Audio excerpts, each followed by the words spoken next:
ao terceiro sábado do mês de setembro.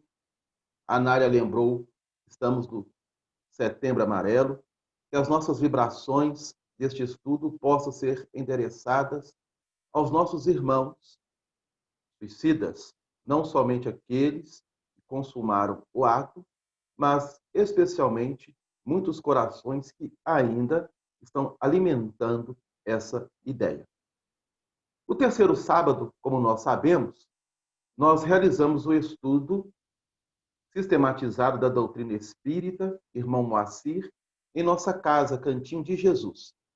E fazemos o estudo sequencial do Evangelho. Atualmente estamos em Mateus, capítulo 11.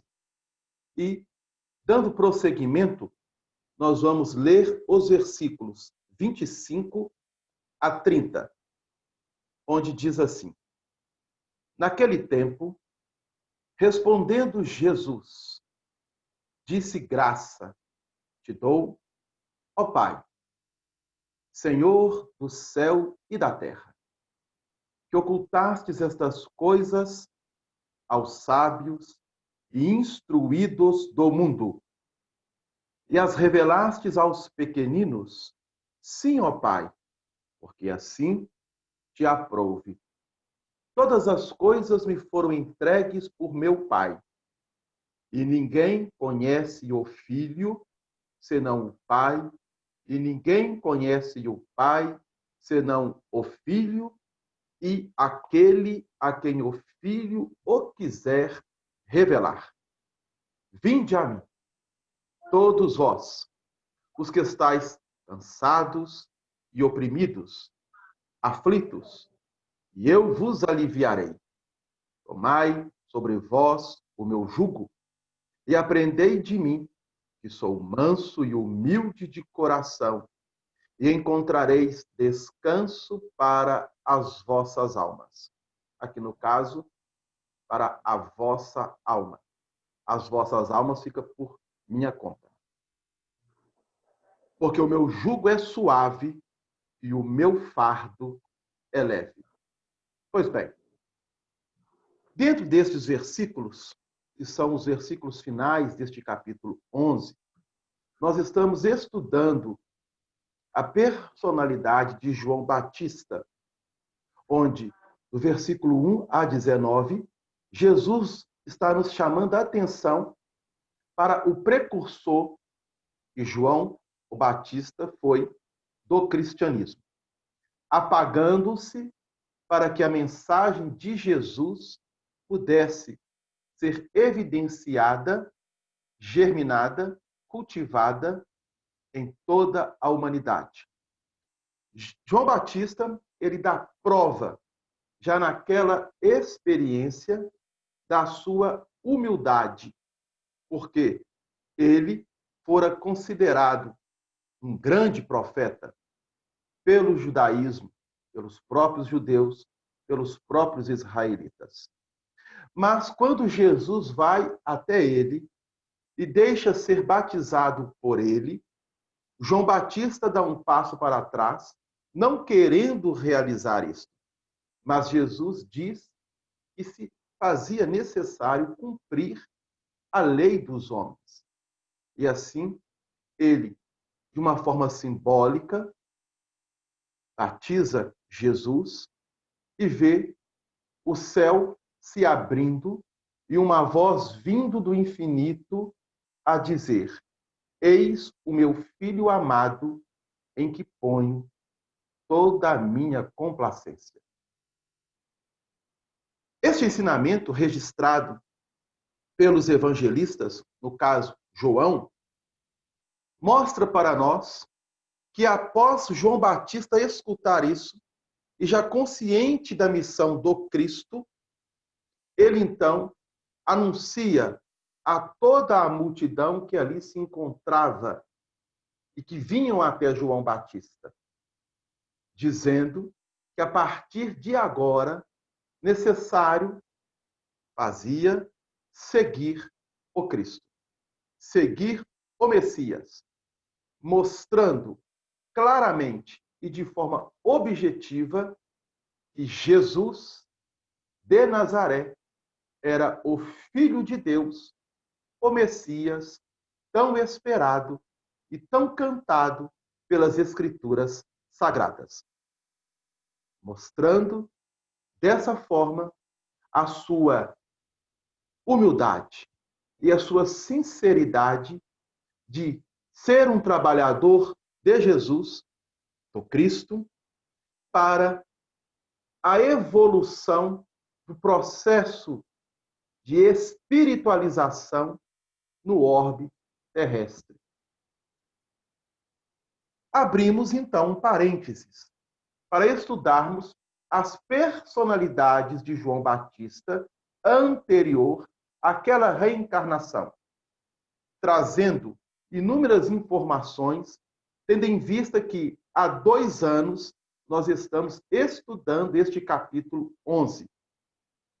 Dentro dessas reencarnações anteriores, nós colocamos 5. Abraão, Moisés, Elias, Isaías e João Batista.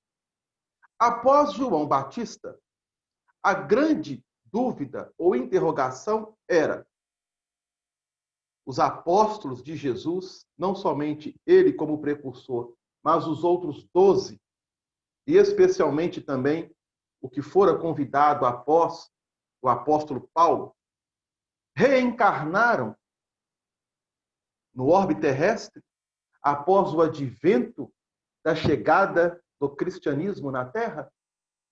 O Espírito Emmanuel, no livro Consolador, irá nos responder que sim.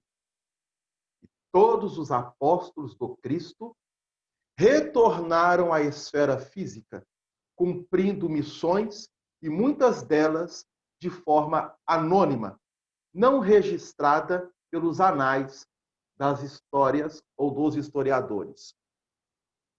Significando com isso justamente essa colocação do versículo 25 da fala de Jesus, que a revelação de Deus a nós seres humanos, ela chega primeiramente em nossos corações, antes de atingir a razão.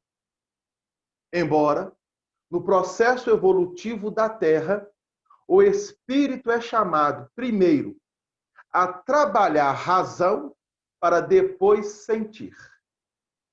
Nós também já explicamos isso em estudos anteriores, quando estivemos no cantinho estudando os apóstolos, no capítulo 10 de Mateus. Significa que a mensagem de Jesus precisa ser sentida, vivenciada, experienciada. Dentro deste contexto, nós vamos abranger um período após Jesus ter deixado o plano físico da Terra, dos cristãos disseminando essa mensagem e se martirizando por ela, para que a Boa Nova, que é o Evangelho, que constitui os ensinamentos de Jesus, e a Boa Nova nós entendemos hoje ser o Novo Testamento, compreendendo todos os seus 27 livros, foi alvo de grandes perseguições pelas forças ocultas ao bem. Por isso, os cristãos tiveram que renunciar, se sacrificar, até mesmo com a própria experiência da vida no corpo físico, para que essa mensagem pudesse chegar até os dias atuais. Durante 3 séculos, especificamente, nós vamos observar esses acontecimentos. Trouxemos em estudos anteriores, dentro da obra Ave Cristo, Emmanuel, nos relatando justamente alguns destes episódios, especialmente na região das Gálias, que hoje representa o país europeu, a França. Abrindo para nós um leque de interpretação, mediante a continuidade dos apóstolos e agora o precursor do cristianismo, João Batista, descendo ao plano físico de novo, numa outra oportunidade reencarnatória, como um sacerdote druida de nome Allan Kardec. Concluímos, de acordo com os estudos que fomos realizando, que ele então reencarnara no século II da era cristã. Não temos precisamente a data, mas foi no século II. E qual foi o objetivo dessa reencarnação de João Batista, como Allan Kardec, no século II, agora saindo de uma condição que era um pensamento oriental, que até então ele vinha realizando no processo evolutivo, para adentrar agora o pensamento ocidental.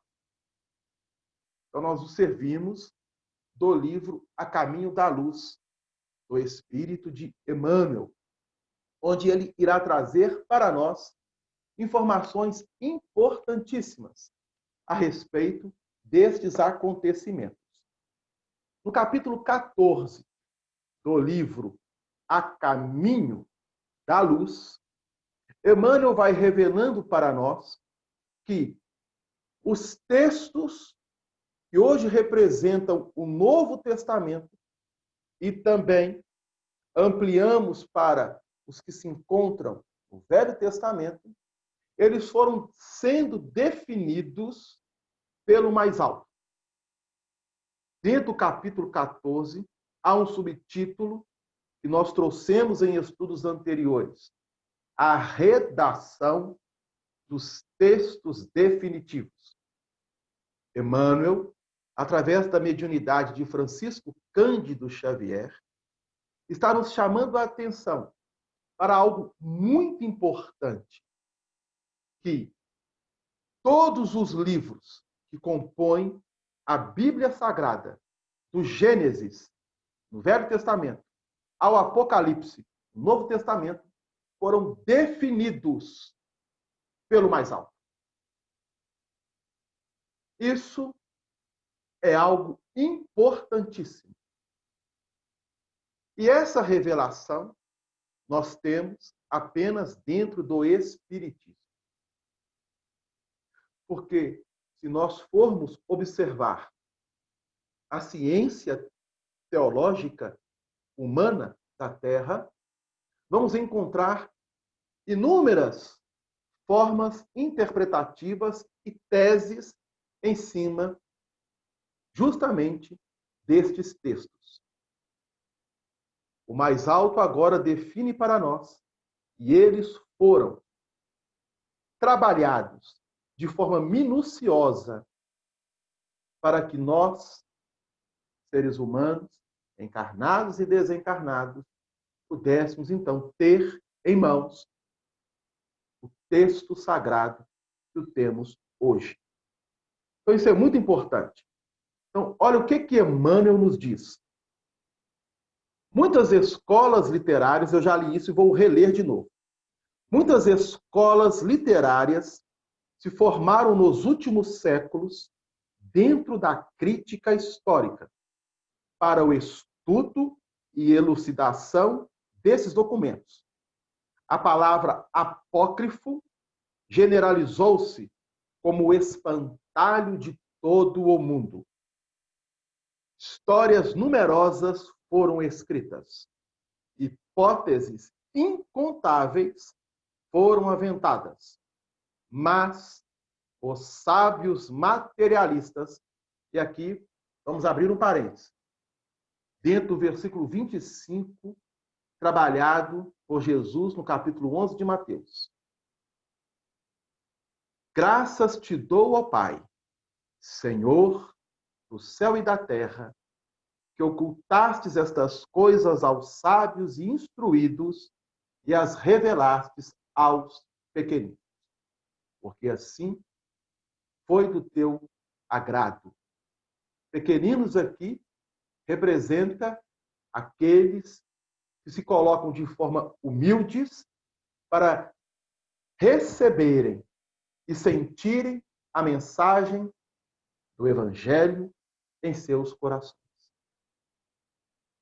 Então, Emmanuel está dizendo que os sábios materialistas de todos os séculos, anteriormente ao cristianismo e posteriormente ao cristianismo, não souberam avaliar de uma forma mais espiritualizada estas questões pelo simples fato.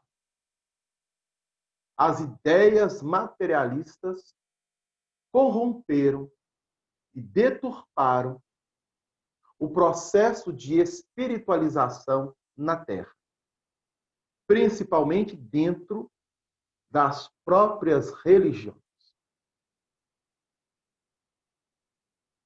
Não puderam sentir, continua Emmanuel. Então nós fechamos o parênteses e continuamos com Emmanuel, no livro A Caminho da Luz. Os sábios materialistas, no estudo das ideias religiosas, não puderam sentir que a intuição está acima da razão.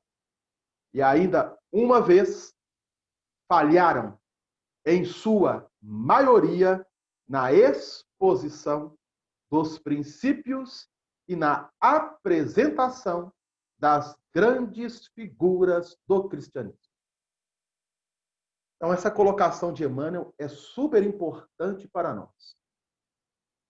E nós, espíritas, temos a oportunidade de trabalhar dentro dos nossos estudos, fazendo uma analogia, sem descartar, claro, toda a documentação apresentada até então na nossa humanidade, e que foram importantíssimas e são importantes, porque elas trouxeram para nós muitas informações também importantes, que vão servir de base para o nosso entendimento, para o nosso crescimento, para a nossa amplitude de conhecimentos e até mesmo do nosso processo de raciocinar e de compreender estes textos.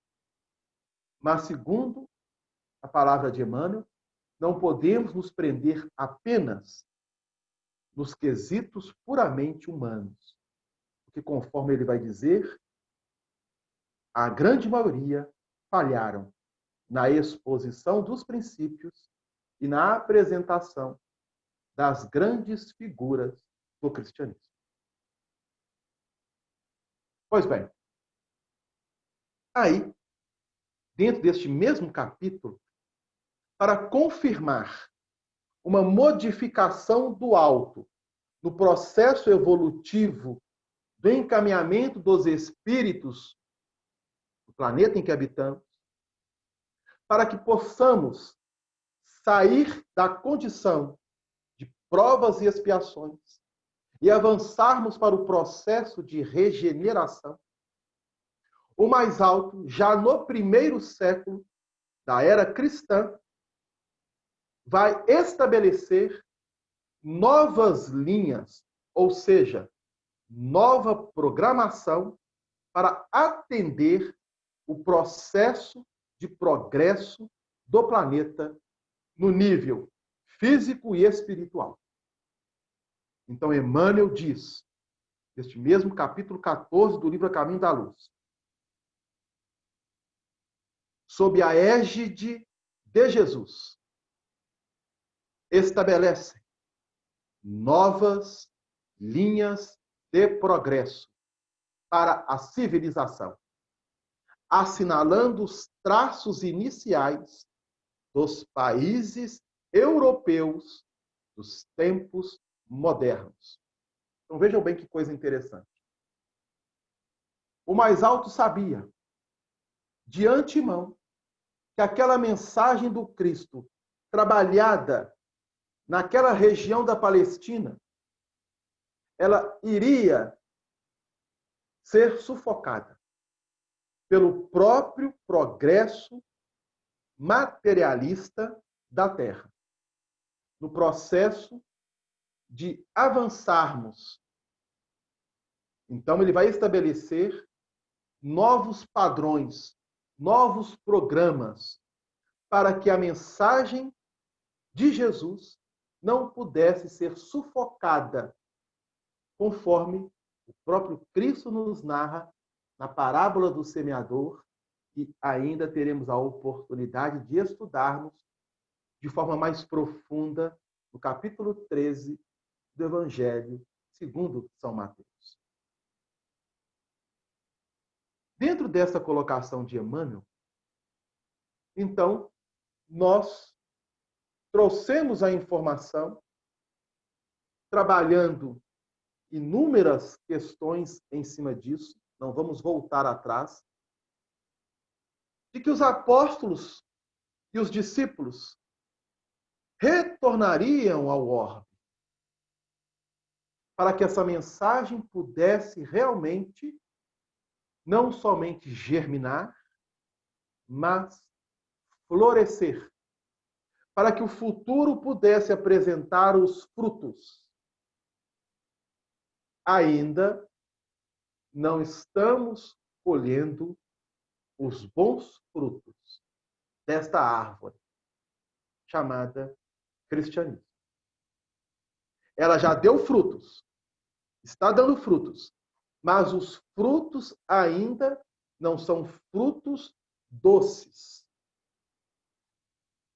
Então, no processo evolutivo desta mensagem na Terra, nós fomos observando várias podas nessa árvore, assim como aquele que lida com plantações, com pomares, em determinado momento, precisa podar uma árvore para que o fruto desta mesma árvore ou dessa mesma espécie de fruta possa sair de forma mais saborosa, mais doce.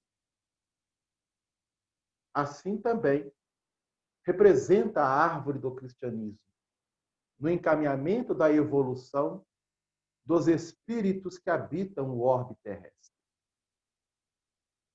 Allan Kardec, adotando agora essa personalidade, após João Batista, reencarna no segundo século da era cristã, trazendo um processo de centralização e sendo um polo de irradiação para que a mensagem cristã pudesse florescer, tendo em vista que já estava germinada e fora cultivada por inúmeros cristãos que se sacrificaram para levar essa mensagem a todo o orbe terrestre, até então conhecido à época.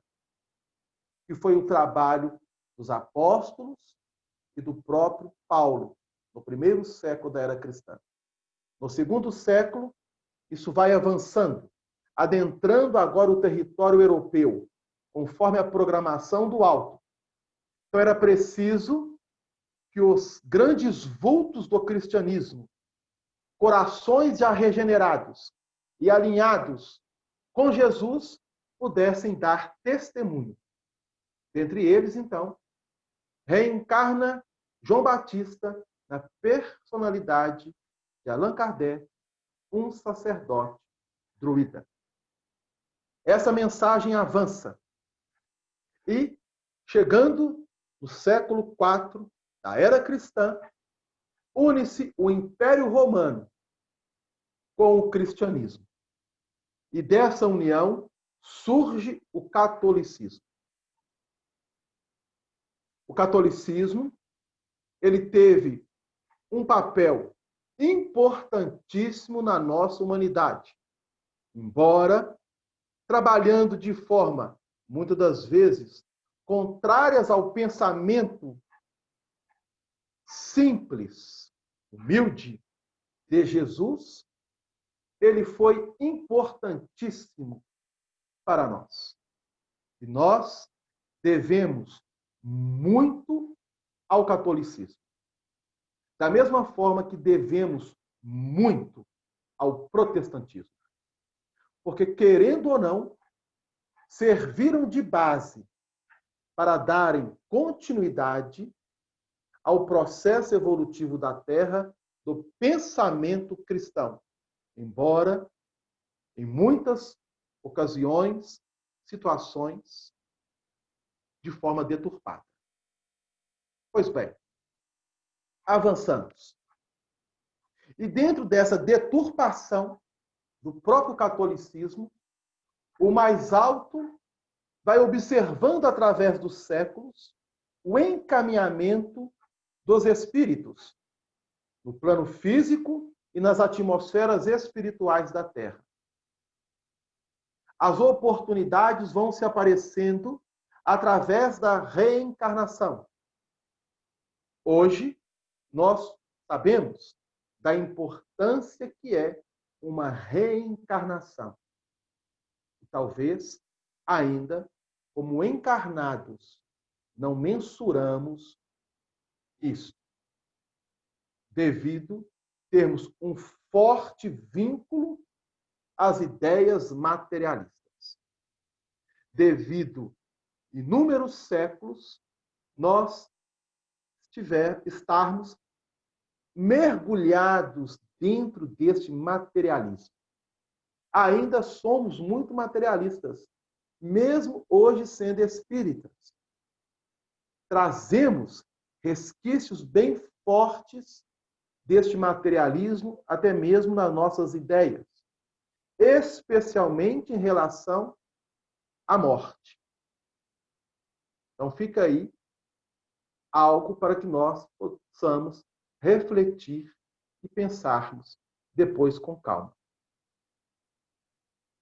Chegamos ao século XIII da era cristã.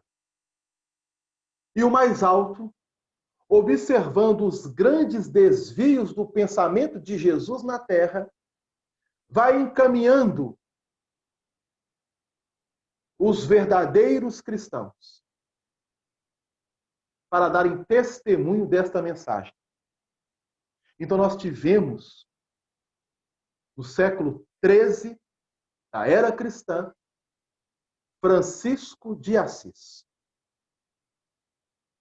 dando exemplo através da vivência cristã e abrindo novas frentes de progresso a nível moral e espiritual, que se fazia necessário em toda a Europa, como em todo o orbe, onde o pensamento de Francisco de Assis, alinhado ao pensamento genuíno de Jesus, pudesse ser sentido por todo o orbe. E assim o foi. Francisco de Assis reencarna, mais ou menos conforme os historiadores, na cidade da Úmbria, região da Itália, que é hoje, por volta do ano de 1181 ou 1182, deixando o plano físico no ano de 1226, aos 44 anos de idade. O seu cântico de amor à humanidade foi tão grande que Francisco de Assis representa hoje para nós um santo canonizado pela própria Igreja como um dos maiores espíritos que passou pela Terra dando uma presença tão marcante que fora considerado somente com o próprio Cristo. A tal ponto que Francisco de Assis dá o seu testemunho. E nós sabemos, pela doutrina espírita, que já estudamos no capítulo 10, os apóstolos, dentre eles João Evangelista, reencarnando agora como Francisco de Assis. E o Espírito Emmanuel, no livro A Caminho da Luz, traz também esta afirmativa, João, o evangelista, retornando para dar uma contribuição da mensagem da Boa Nova para todo o orbe.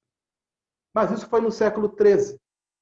E o século XIII está dentro da Idade Média, ou era medieval. Uma era de muita obscuridade no plano terrestre, tanto físico como nas atmosferas espirituais da Terra. O mais alto, observando justamente essa nova linha de progresso que eles fizeram no primeiro século da era cristã, chama então o maior apóstolo de Jesus para descer à Terra. Há um livro psicografado por Francisco Cândido Xavier, que são mensagens de diversos espíritos. É um livro pequenino, em torno de 30, 40 mensagens apenas, chamado Doutrina Escola. Eu não sei se vocês conhecem este livro, porque a obra de Francisco Cândido Xavier são 412 ou mais livros. E nós, talvez nesta reencarnação, não conseguiremos ler todas essas 412 obras. Não somente ler, mas estudá-las com profundidade. Fica o convite. Estudarmos as obras de Francisco Cândido Xavier, que ali temos a mais pura espiritualidade trazida do mais alto após o advento do Espiritismo com Allan Kardec. Pois bem, neste livro há um capítulo intitulado Lembrando Allan Kardec, escrito pelo espírito Humberto de Campos. E nesta mensagem, Humberto de Campos está nos narrando que, antecedendo a vinda deste grande apóstolo de Jesus à Terra, Jesus reúne diversos espíritos, uma pleide de espíritos no espaço. Antes mesmo da vinda de Francisco de Assis à Terra. Então, nós podemos configurar que estamos aí mais ou menos no século XII, porque o Francisco de Assis vem do século XII para o século XIII. E neste conclave espiritual, ele chama João o Batista, que reencarnara como Allan Kardec no segundo século, para retornar à Terra na personalidade de Jan Hus, ou João Hus, que reencarnara por volta do ano 1369 na Tchequia, que hoje representa a Tchecoslováquia, em Rusinek, era o nome da cidade. Vamos abrir um parênteses. Nós estamos no século XIV da era cristã. Século XIV. O século XIV ainda estamos dentro da Idade Média. Estamos indo para o final do período da Idade Média na Terra. E João Hus, que fora Allan Kardec, João Batista, Isaías, Elias, Moisés e Abraão, tem uma missão importantíssima, porque ele reencarna, torna-se um religioso, um pensador cristão religioso dentro do seio da própria igreja, mas ele irá abrir, dando um pontapé para que 200 anos depois, ou 100 anos depois, mais ou menos, teremos o trabalho da reforma com o protestantismo, com inúmeros espíritos que reencarnaram a Terra para alavancar o processo evolutivo de espiritualização do órgão. Jan Hus, ele desencarna aos 46 anos de idade, na cidade de Constança, que à época era o Império Sacro Romano Germânico, e que hoje temos naquela região a Alemanha. Então nós vamos observar aí que os países europeus que nós temos hoje, geograficamente e geopoliticamente formados na Europa, no século anteriores ao século XVI, XV, XIV, XIII, não tinham essa configuração que nós temos hoje, porque nós estávamos debaixo de grandes impérios. E à época tínhamos o Império Sacro Romano Germânico,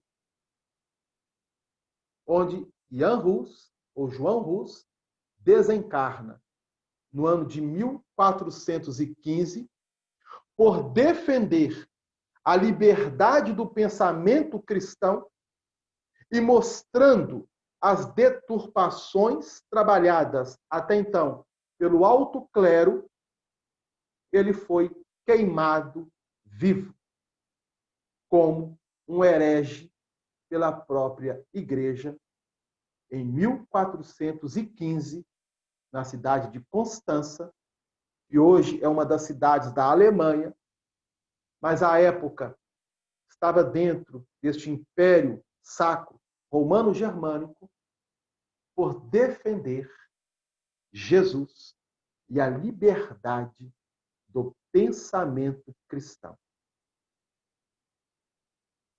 E narram os historiadores. Vamos abrir aqui um parênteses.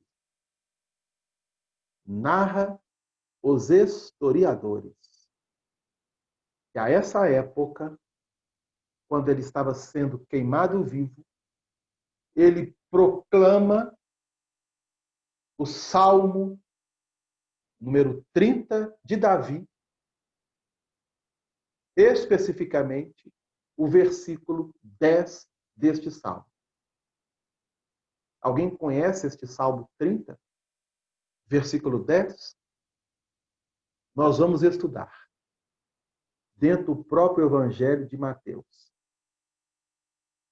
Porque os evangelistas vão trazer para nós uma narrativa muito interessante que aconteceu na cidade de Jericó, que era uma cidade que estava abaixo de Jerusalém. Jerusalém era uma cidade alta. E Jericó representava justamente o comércio, apresentando, de forma simbólica, pela interpretação espírita, as ideias materialistas. Jerusalém, as ideias espiritualizadas. Então, são simbologias. Ok? E na cidade de Jericó, passava Jesus com os apóstolos.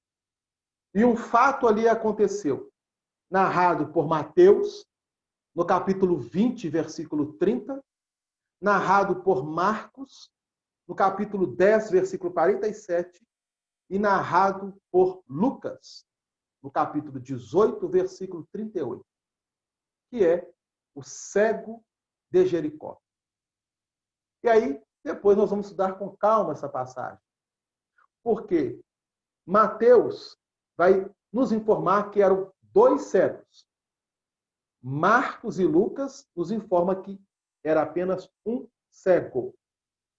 E Marcos, mais especificamente, dá nome a este cego, o cego de Jericó, chamado Bartimeu, que era filho de Timeu.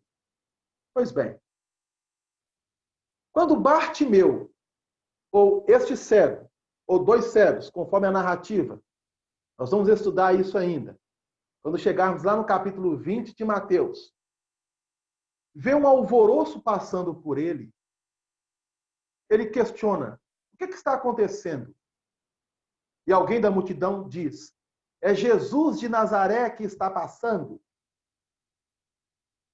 E este cego clama o Salmo de Davi que João Rus declamou ao ser queimado em 1415, na cidade de Constança. E o salmo é: Senhor, filho de Davi, tenha piedade de mim. Em algumas traduções está misericórdia. Senhor, filho de Davi, tenha misericórdia ou piedade de mim. E ele começou a clamar isso de forma insistente, a ponto dos próprios apóstolos, de acordo com alguns evangelistas, narrarem para nós que chegaram a Jesus dizendo a ele: Senhor, manda calar porque está atrapalhando. Mas a voz dele era tão forte, este cego de Jericó, que ela passa a ecoar. E Jesus para e vai atender a ele. Nós estamos chamando a atenção porque ele estava justamente clamando um salmo que era de Davi, que era de conhecimento do judaísmo, dos próprios apóstolos, discípulos e dos próprios israelitas que ali se aglomeravam próximo a Jesus, mas que naquele momento não estava percebendo o que aquele cego estava querendo transmitir. Jesus, dentro da sua alta sensibilidade e amorosidade, para deixar-nos um ensinamento. Queres e eu te faça? E ele responde: Senhor, que eu veja. Este ensinamento é profundo, porque naquele momento em que João Rus, sendo queimado vivo, e ali foi um polo de transformação que iria culminar 100 para 200 anos depois, com o renascentismo chegando à Terra, para que depois o iluminismo pudesse estar entre nós,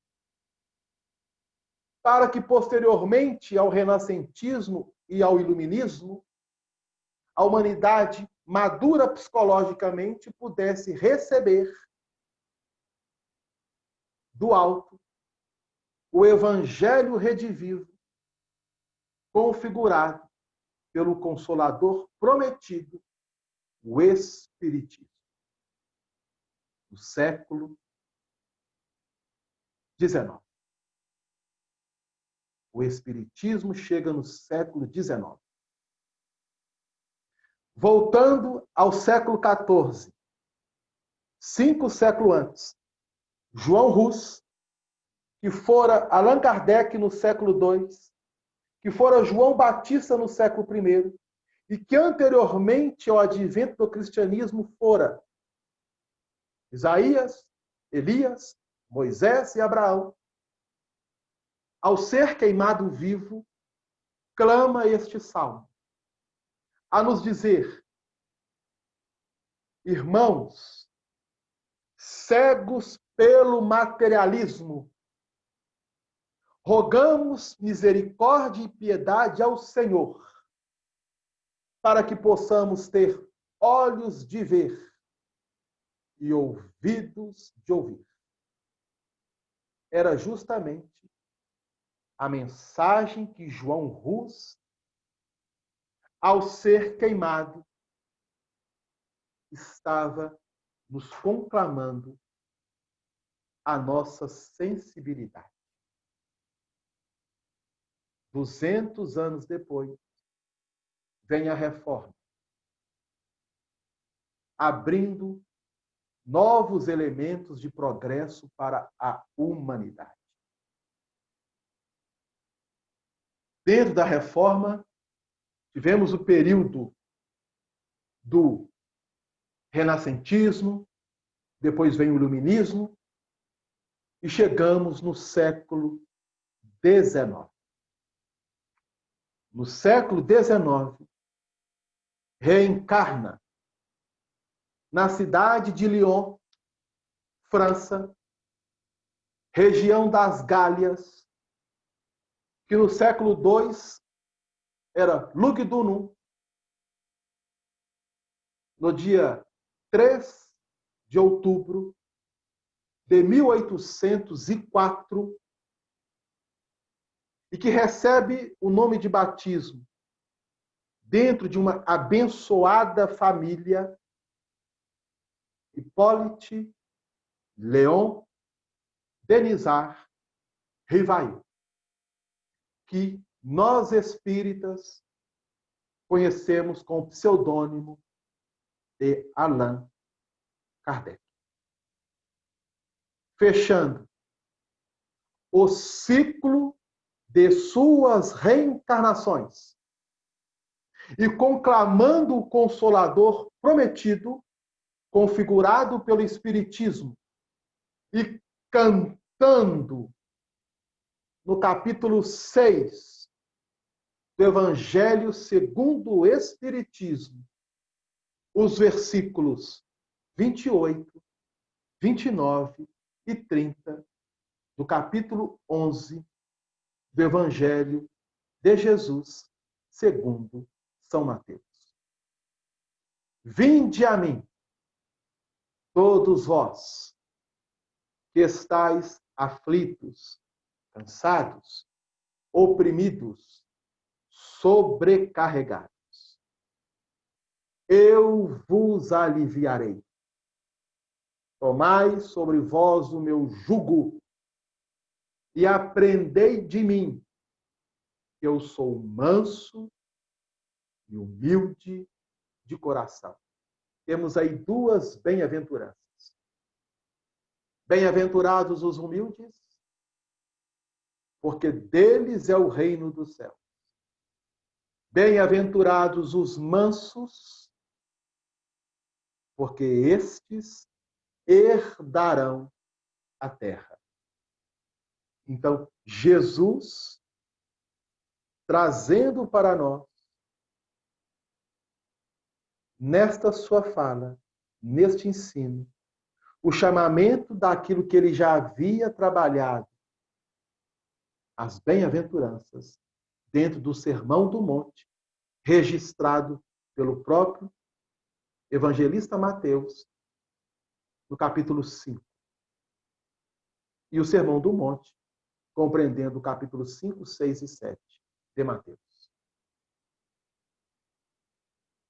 E encontrareis o repouso para as vossas almas, porque o meu fardo é leve e o meu jugo é suave. Allan Kardec, sendo este professor, pedagogo, cientista, humanista, psicólogo e dono de uma sensibilidade altamente superior, legou à humanidade a terceira revelação, abrindo uma nova perspectiva, a nova era, para que nós possamos ascendermos na escala dos mundos dentro da lei universal que é de progresso. E Emmanuel, no capítulo 23 do livro A Caminho da Luz, diz para nós: a tarefa de Allan Kardec era difícil e complexa. Por que ele colocou era? Porque Emmanuel está trazendo este texto, e que foi publicado pela Federação Espírita Brasileira, no século XX, no ano de 1939. o livro A Caminho da Luz, psicografado por Francisco Cândido Xavier, fora publicado no ano de 1939, após o advento do Consolador. A tarefa de Allan Kardec, como Hippolyte Léon Denisard Rivail, o francês, pedagogo, literato, escritor, psicólogo, cientista, humanista, emérito educador de almas. Educador de almas. Era difícil e complexa. E por que Emmanuel diz isso? Competia-lhe reorganizar o edifício desmoronado da crença. Qual crença? Em Deus. Trazida e trabalhada sob a égide de Jesus, o Cristo, desde Abraão. Em Abraão, inicia o pensamento na humanidade na busca do Deus único, culminando com Hippolyte Léon Denisard Rivail, no século XIX, da era cristã, cujo pseudônimo Allan Kardec, e a tarefa complexa e difícil, no dizer de Emmanuel, teria que reorganizar o pensamento cristão, especialmente no que tange à confiança absoluta em Deus e em suas leis. Reconduzindo a civilização às suas profundas bases religiosas, isto é, o verdadeiro cristianismo. Por isso, o Espiritismo é cantado pela espiritualidade superior como a boa nova, o Evangelho redivivo, ressuscitado, ressurgido, porque agora estamos tendo a possibilidade de cantar como João Hus cantou ao ser queimado vivo, em agradecimento e em louvor a Deus. O versículo 10 do Salmo 30 de Davi, e que fora ecoado na cidade de Jericó por um cego, simbolizando o materialismo e a cegueira que nós estamos submergidos nessa cegueira espiritual. E que agora, clamando ao alto, Senhor, tenha piedade de mim. E Jesus, chegando até nós, na mensagem do Evangelho Redivivo, o Espiritismo nos questiona: o que queres que eu te faça, meu filho? Senhor, que eu veja. Se faz necessário agora que nós tenhamos olhos de ver, olhos de espírito, olhos de alma, olhos de sentimento, olhos de coração. E isso é individual. Embora a mensagem ela é universal, cada coração é uma individualidade que precisa trabalhar consigo mesmo dentro deste processo. Diante disso, nós vamos observar, então, a complexidade dos caminhos que fomos tendo até chegarmos à condição atual, pelas sucessivas e inúmeras reencarnações, e pelo quanto o materialismo ferrenho vem trabalhando de forma a não permitir que avancemos. Mas agora, de forma mais clara para nós, Jesus continua a nos chamar, como registra o versículo 29 do capítulo 11 do evangelista Mateus. Encontrareis o descanso e pasmem, senhores. Porque a primeira leitura que eu fiz hoje, eu disse, para as vossas almas, colocando que vossas almas fica por minha conta. Porque nós estamos levando essa mensagem a inúmeros corações, encarnados e desencarnados. Mas o ensinamento de Jesus é individual. Porque todas as traduções que temos hoje e que estão corretas, Jesus diz no ensinamento, e encontrareis o descanso para a vossa alma. Definindo com isso, e este ensinamento é para cada espírito mediante... Delan. Sim. Pode falar, Maria. Delan. Sim. Delan. Estou ouvindo. Estou ouvindo. Qual pode que falar. é o capítulo? Qual capítulo? Do Mateus? Capítulo 29? 11. Capítulo 11. Não, versículo... esse que você acabou de falar agora. Descanso na... Versículo 29 do capítulo 11. O que nós estamos estudando e fechando. Vou ler de novo. Vou ler de novo. Vinde a mim, todos vós, que estáis aflitos, sobrecarregados, cansados e oprimidos, e eu vos aliviarei.